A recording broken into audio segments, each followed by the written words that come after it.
تمثل هذه المحطة العملاقة لتحلية مياه البحر شريان حياة جديد لهذه المنطقة الحدودية.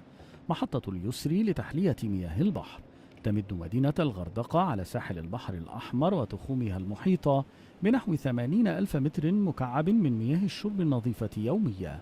اتجاه جديد للحكومة المصرية بسبب نقص مياه النيل مع تفاقم أزمة سد النهضة الأثيوبي. ده توجه الدولة النهاردة بالنسبة للمحافظات الساحلية خلال ال5 سنوات القادمات إن شاء الله هيبقى الاعتماد الكلي على مياه المحلاة، وستصل الطاقة الإنتاجية للماء المحلاة في محافظة البحر الأحمر أكثر من 250 ألف متر مكعب في اليوم.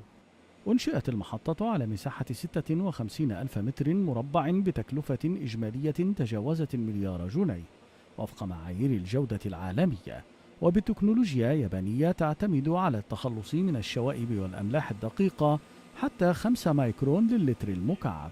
تحكم كامل في عملية تحلية مياه البحر من أول المأخذ البحري لحد وصول المنتج النهائي للمستهلك. كان المواطن أو المستهلك بيحس إن مياه التحلية بطعم غير مستساغ شوية، فأنا أضفت ليها بعض الأملاح المفيدة جدا زي أملاح الكالسيوم والمغنيسيوم. محطات تحلية مياه البحر أحد الحلول التي تحاول الحكومة المصرية من خلالها التغلب على مشكلة نقص مياه الشرب النظيفة.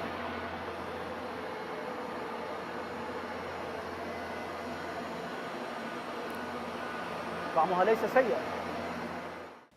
تضخ محطة اليسري مياهها بصورة يومية إلى القرى السياحية والتجمعات السكنية جنوبي مدينة الغردقة، وأنهت نظام المناوبة في إمدادات المياه بالمدينة، وقللت من مخاطر استخدام الخزانات التي تتعرض للتلوث وعوامل التعرية.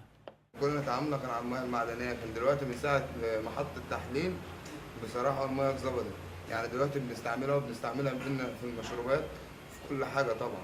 الأول كان خزانات والمياه بتخزن، الله أعلم اللي بيحصل جواها، لكن لما تحليل المياه والمياه جاية من المواسير على طول دايركت، فالدنيا ماشية زي الفل.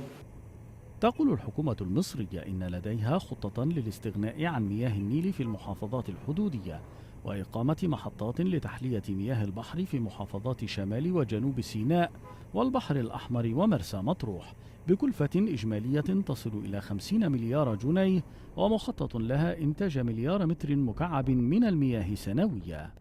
عطية نبيل، BBC، مدينة الغردقة، محافظة البحر الأحمر، جنوبي مصر.